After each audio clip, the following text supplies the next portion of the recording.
Welcome back to Apex Sci-Fi. Evolution is a slow, patient process.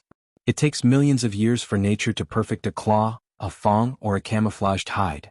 But in the galaxy of the 25th century, there are those who find nature too slow. They view life as code to be rewritten, a machine to be optimized.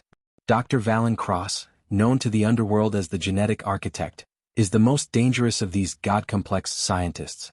He doesn't build robots, he builds nightmares. He splices the DNA of the galaxy's most efficient predators to create chimeras, creatures designed for the sole purpose of total ecological dominance. To test his creations, Cross buys uninhabited moons, terraforms them into hyperdense jungles and releases his monsters. But Cross grew bored of empty moons. Recently he has begun releasing his prototypes on inhabited colony worlds, watching from orbit as his experiments dismantle the local food chain, starting with the humans. Silas Vane was hired by the survivors of the Chimeras colony. They didn't want revenge, they wanted the architect brought to justice so the off-switch for the chimeras could be retrieved. To find the architect, Vane had to enter the heart of the monster's own playground, Xylos 4, Cross's private laboratory planet. Vane landed the Vesper on a floating spire of rock above the canopy. The planet was a vibrant, neon hell. Every plant was a trap, every insect carried a lethal toxin, and the air was saturated with pheromones designed to drive any intruder into a state of primal panic. Vane wasn't wearing his standard gear. He wore a biostalker suit, a specialized mesh that suppressed his natural human scent and masked his pheromone output. But the identity was unchanged, the tattered black hood and the obsidian mask with the single glowing blue visor. In this world of biological chaos, Silas Vane was the only thing that didn't belong to the food chain. He moved through the jungle like a shadow. He didn't use a thermal scanner. Cross had engineered his creatures to be cold-blooded or heat-absorbent. Instead, Vane used a localized sonar pulse and his own honed senses. He watched the movement of the leaves, the silence of the birds, and the way the glowing moss bruised under a predator's weight. He was being tracked. A shadow stalker, a hybrid of a feline predator and a cephalopod with color-changing skin, was following him.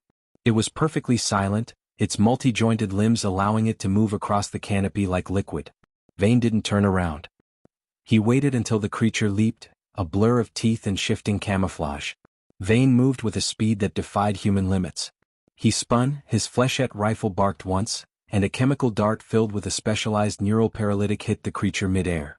The shadow stalker collapsed, its camouflage failing as it slid into a deep, dreamless sleep. Vane didn't kill it. It was just a pawn in Cross's game.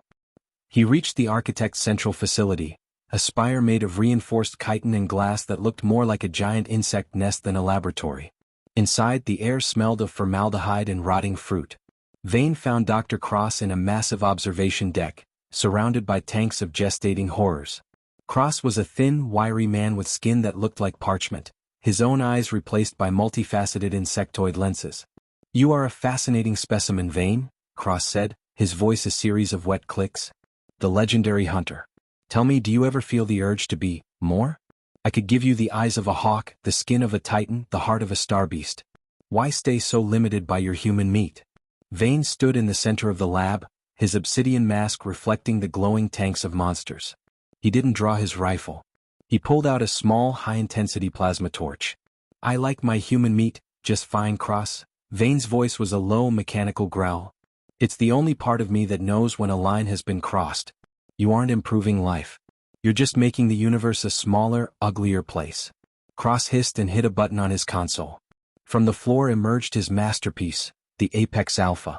It was a 3-meter-tall nightmare with the muscular build of a gorilla, the scales of a dragon, and the intelligence of a human. It roared, the sound vibrating the very glass of the tanks. The fight was a blur of primal fury and calculated precision.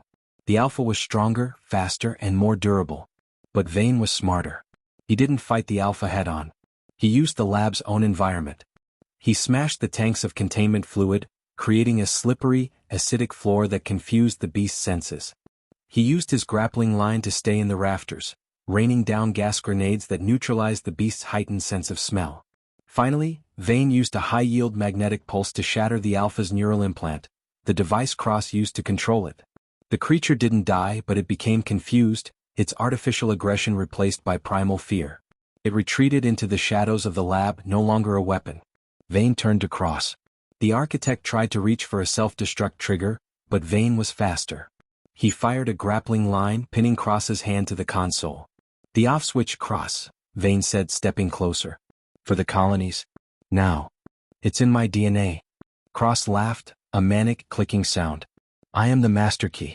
You have to take me back alive or the colonies die. Vane looked at the man who had traded his humanity for the power to create monsters. He didn't flinch. He reached into his belt and pulled out a high-capacity blood extraction unit. I don't need you alive, Cross, Vane said, his blue visor glowing with a cold intensity. I just need your blood. But my code says I have to bring you in. So you're coming back. But you're coming back as a donor, not a god. Vane drained the architect's master key sequence and secured him in a stasis cuff. He called the Vesper for extraction, leaving the lab to be reclaimed by the jungle he had created. In the legends of the Outer Rim, they say Silas Vane is the man who looked a god in the eye and told him he was nothing but a parasite.